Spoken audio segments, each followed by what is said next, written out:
বন্ধুরা, মধ্যপ্রাচ্যে আবার কি যুদ্ধের ঘণ্টা বাজছে?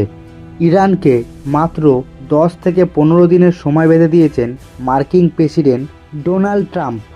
না মানলে হতে পারে সরাসরি সামরিক হামলা। We may have to take it a step further, or we may not. Maybe we're going to make a deal. You're going to be finding out over the next probably 10 days. আজকের ভিডিওতে আমরা জানব কেন এই হুঁশিয়ার, এতে Iran কি জবাব দিতে পারে, যুদ্ধ হলে কার লাভ কার ক্ষতি এবং বিশ্ব কোথায় গিয়ে দাঁড়াবে। ভিডিওটি শেষ পর্যন্ত দেখুন।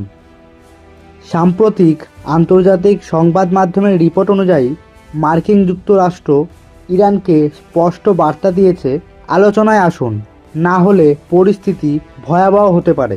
এই হুঁশিয়ারির পেছনে রয়েছে ইরানের পারমাণবিক কার্যক্রম, মধ্যপ্রাচ্যে ইরান সমর্থিত মিলিশিয়াদের সক্রিয়তা, মার্কিন ও মিত্র দেশগুলোর নিরাপত্তা উদ্বেগ।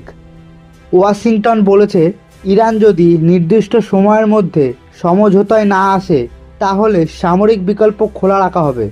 ইরান বহু বছর ধরেই পশ্চিমাদের চোখে রেড জোন, পারমাণবিক কর্মসূচি, ইসরায়েল বিরোধী অবস্থান। এছাড়াও ইরান হামাস ও হিজবুল্লাহদের সমর্থন করেন। এই গ্রুপগুলো সরাসরি ইসরায়েলের বিরুদ্ধে যুদ্ধ করে। মার্কিন প্রশাসনের অভিযোগ, ইরান শুধু কথাই নয়, মাঠেও প্রভাব বিস্তার করছে। অন্যদিকে তেহরান বলেছে, আমরা আত্মরক্ষার জন্যই সব করছি। ইরানের সর্বোচ্চ নেতা আলী খামেনেই আগেই বলেছেন, চাপ দিয়ে ইরানকে নত করা যাবে না। ইরান স্পষ্ট করেছে, হামলা হলে জবাব হবে কঠিন। পারস্য উপসাগরে মার্কিন স্বার্থ ঝুঁকিতে পড়বে, ইসরায়েলও নিরাপদ থাকবে না। অর্থাৎ এই সংঘাত শুধু দুই দেশের মধ্যে সীমাবদ্ধ নাও থাকতে পারে। সত্যিই যদি যুদ্ধ শুরু হয় তাহলে কি ঘটতে পারে? তেলের দাম আকাশ ছোঁয়া হবে, বিশ্ব অর্থনীতি বড় ধাক্কা খাবে, রাশিয়া ও চীন প্রকাশ্যে ইরানের পাশে দাঁড়াতে পারে।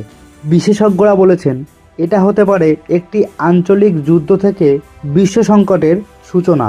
অনেকে মনে করেছেন এটি হয়তো ট্রাম্পের চিরাচরিত প্রেসার ট্যাকটিক্স, ভয় দেখানো, শেষ মুহূর্তে ডিল, শক্ত অবস্থান দেখিয়ে আলোচনায় বাধ্য করা। কিন্তু প্রশ্ন হলো, ইরান কি এবার পিছু হাঁটবে, নাকি মুখোমুখি সংঘর্ষ অনিবার্য?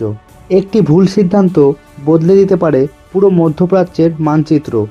আপনার কি মনে হয়, যুদ্ধ হবে নাকি শেষ পর্যন্ত সমঝোতা? কমেন্টে আপনার মতামত জানান। ভিডিওটি ভালো লাগলে লাইক এবং চ্যানেলটি সাবস্ক্রাইব করতে ভুলবেন না। ধন্যবাদ।